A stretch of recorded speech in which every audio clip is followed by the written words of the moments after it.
Okay, YouTube Lines video, take 2. And okay. Hey everyone, this is my video series on some very fundamental photography ideas that I 100% wish I paid more attention to in the past, how they work, and how they continue to help me create all the food photography that I do. So if taking better food photos is something you're interested in, then this is definitely the place for you to be. Let's go.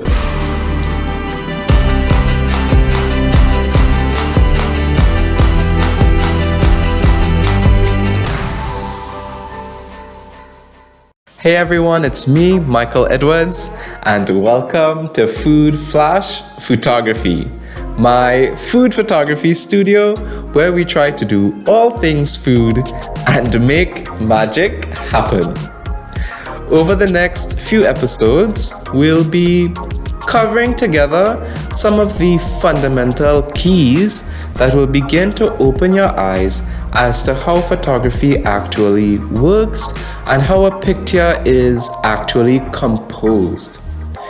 These keys are what we photographers know as the 7 elements or basic components of photography.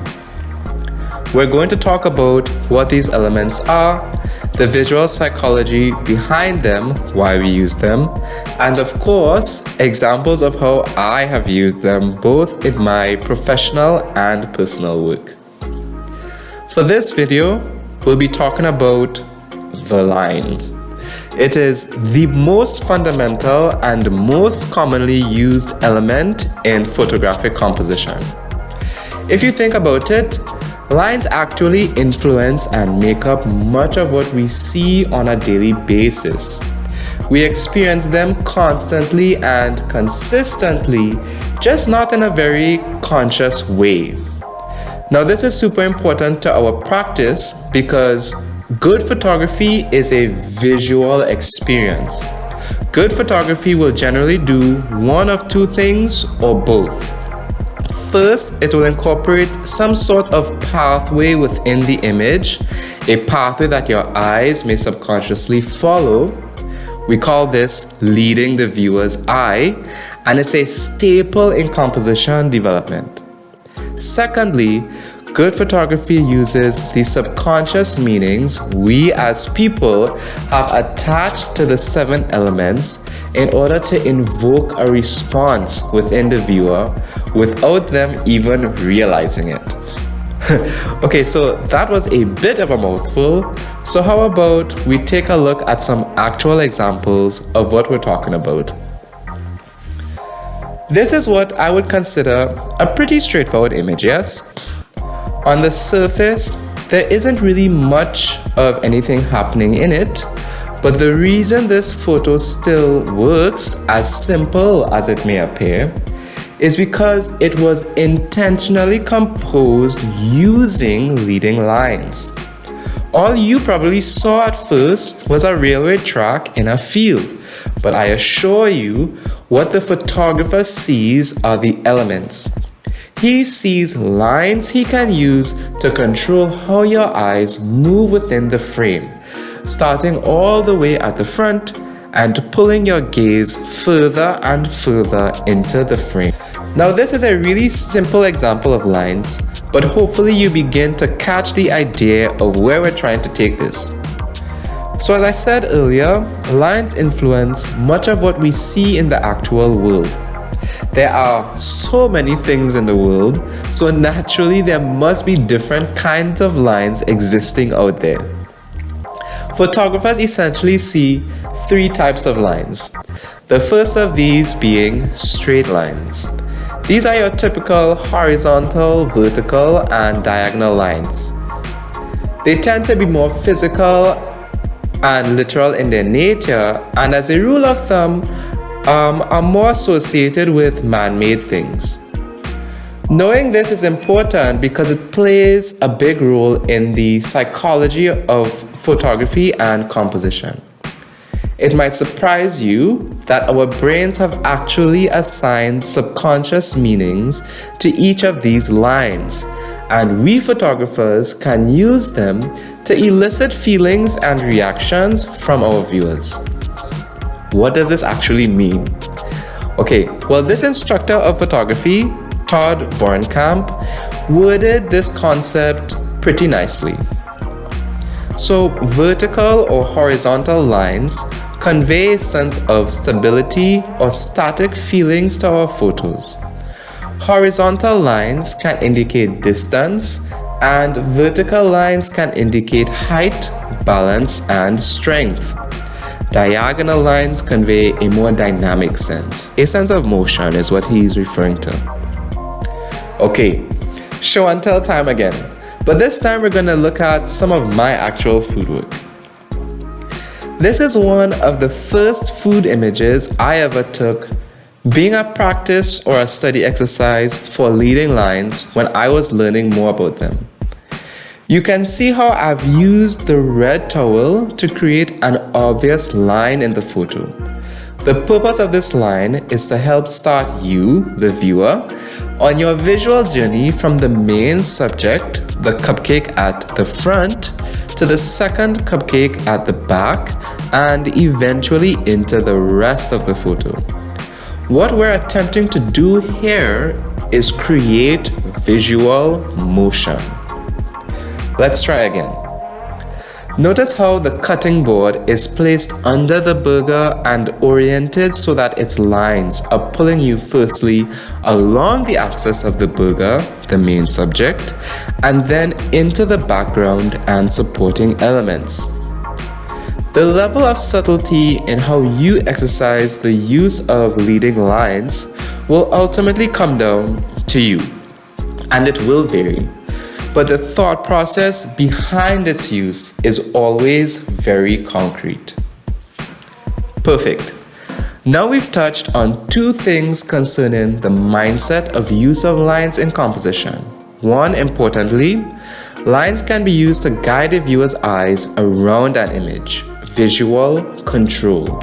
And two, lines can give a sense of stability, a sense of motion, and a variety of other subconscious feelings to our photos. So this takes us to the second type of lines photographers see, organic lines. As the name suggests, we come across these lines in organic things like food or a person's face or things in nature such as the outlines of leaves or the curves of a river. The shape of water you see here, for example, is called an S-curve. It's a very popular and powerful type of compositional element, and you'll experience them throughout all forms of photography, from landscapes to food and product to people photography and everything else in and between. Just like straight lines, this organic line, the S-curve, has its own subconscious effects. The curvatures of this pattern tend to evoke a sense of calm in viewers. It can be a big part of the reason why photos like these can be so relaxing to look at times. So the way I tend to think about organic lines in food photography though is that we experience these specific lines all the time because of the very nature of what we're photographing, food.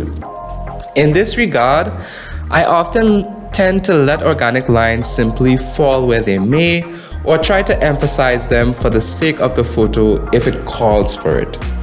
In this example, the barbecue chicken, an organic subject, has its own natural curve to it.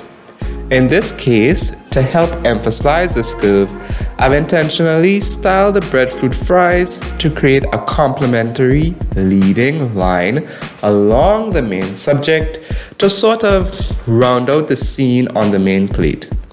It helps your eyes run along the main dish and then guides them to the back of the scene and the story that is there. Okay, implied lines. These are my favorite. In my opinion, these are like the ultimate playing ground for composition. The other two line types have a more literal sense to them in that we can physically see them in a photo.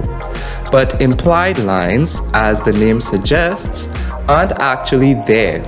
But through careful positioning of subjects within a frame, a photographer can still guide your eye through an image with imaginary lines. This is a more straightforward example. Here we've used the already poured cake mix blobs as an implied leading line to the main subject of the spoon pour. At first glance, you will start at the spoon, the main subject, but as your eyes travel around the photo, you'll find them taking the leading line path back to the main subject like a roadmap. This is one way we can intentionally direct the path of the viewer with lines that aren't necessarily there and help keep their vision within our photo. Implied lines are so important, in fact, that we fashioned entire compositional rules using only implied lines. Take the most common rule of composition, for example, the rule of thirds. In very basic terms, this rule is where you would place an imaginary grid of lines over your frame, using it as a guideline to introduce your main subject at specific points along or within those lines. This gives a natural motion to the photo. Your eyes move from point to point easily, taking in what there is to see at each stop. Again, even though we're talking about all these distinct lines, the end game here is to take control over how your viewer's eyes will traverse the image in an aesthetically pleasing way. Okay, let's move on to the final example for this video. This type of implied line actually begins to lead us to the second element of photography, which we've covered in another video: shapes. Here you will see that I've composed the photograph so that the implied visual line of travel forms a triangle around the frame. You start at the main subject, the cocoa cubes, but your eyes are then guided around to each supporting element and then back to the cubes in a triangular fashion. Now we begin to see that lines can create shapes, and we use these shapes as a form of visual control as well. Okay, I don't think I can stress enough the importance of composition in photographic work and how good composition separates bad, good, and great photos. Remember, the 7 elements are tools available to us to help us create photography that has both meaning and visual appeal. The more capable we are at accomplishing this, the better the end result of the photo. Okay guys, so I really hope you all picked up 1 or 2 things about the framework of photography, where it starts, and how you could possibly start as well. And as we move on from here, really start trying. As we move on from here, really start trying to picture and envision these lines and incorporating them into your work with intent. Alright guys, my name is Michael Edwards. This has been Food Flash Photography. Super thank you for coming along, watching, and learning with me today. Stay safe, try to be happy, and I'll catch you guys in the next one. Peace.